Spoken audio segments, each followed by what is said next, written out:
Well,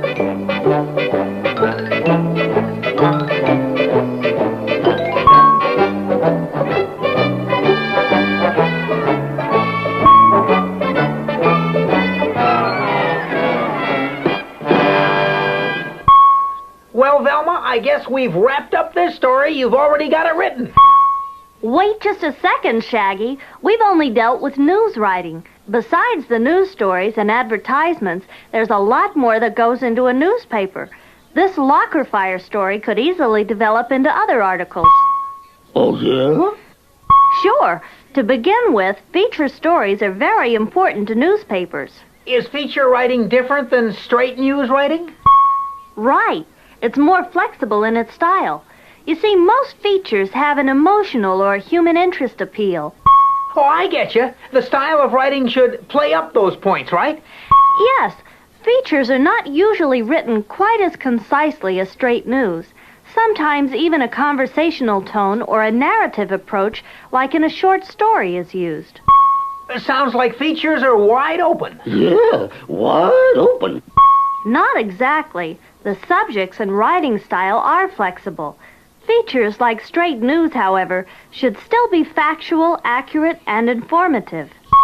What different kinds of articles are classified as features, Velma? There are all kinds. News features deal with news, of course, but they look at some of the emotional aspects of the story. There are also other types.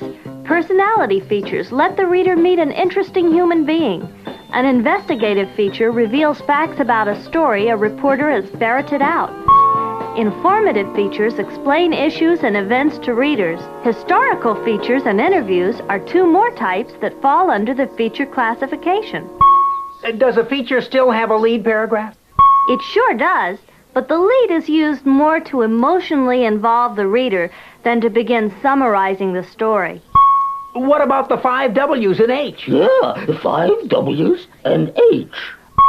All those questions should be answered somewhere in the body of the story.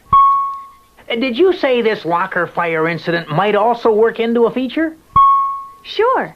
The paper could run a story on how one of the students lost a homework assignment in the fire. While one student's homework isn't hard news, it does have emotional appeal, especially among our readers. I see. Sports stories can be considered features if they're not dealing with game coverage or news developments. Lots of times I see crossword puzzles and stuff like that in newspapers. Puzzles, comics, verse, and short stories are common features. So are columns on such subjects as health, cooking, travel, hobbies, and other interests. I like comics. Usually a school paper is limited on space, and these type features are used sparingly. Say, how about pictures? They're worth 1,000 words, you know. 1,000 words? You hit it on the head, Shag. Sometimes a good action photograph and a cut line are enough to tell a whole story. A cut line is the caption. It explains the photo and identifies the people in the picture.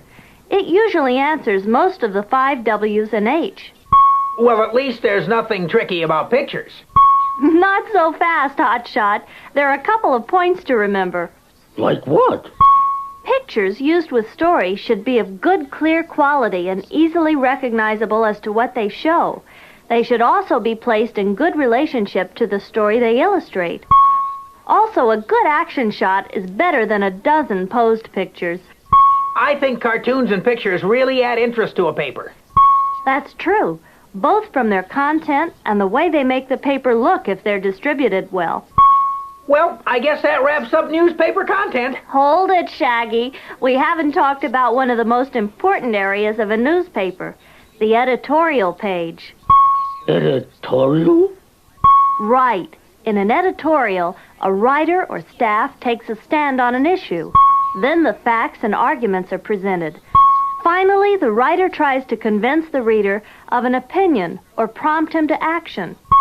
Wow, that sounds pretty straightforward. Remember, Shaggy, in news reporting, objectiveness is the goal. This is even true for the most part in features. In an editorial, however, there must be favoritism.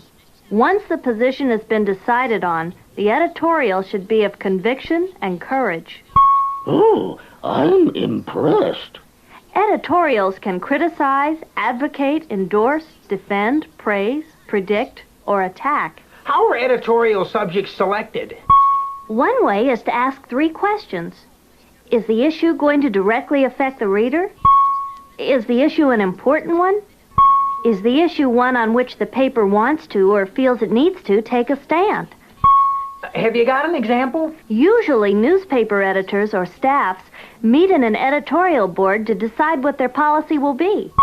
But look at this story we're on, the locker fires. That incident could prompt an editorial urging more night security at the school.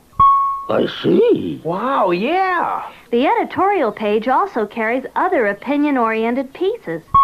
The editorial cartoon is a visual editorial. It makes people think about an issue and take sides. Reviews of books, movies, plays, television, and music also allow a writer to inject his personal opinion. Any more? Letters to the editor are usually placed on the editorial page. These letters often express people's opinions in opposition to those opinions expressed in the paper's editorials. The paper is encouraging discussion by publishing these opinions. Sometimes the paper doesn't have space to print an entire letter. When a letter is cut down, however, it should never be distorted. There sure is a lot more than news in a newspaper. Sure is. I think you two are catching on to the Fourth Estate. Fourth Estate? That's a nickname for journalism. That sounds like a pretty fancy title. Don't get vain, Velma. Don't worry, you'll never catch this journalist with her nose stuck up in the air. Oh.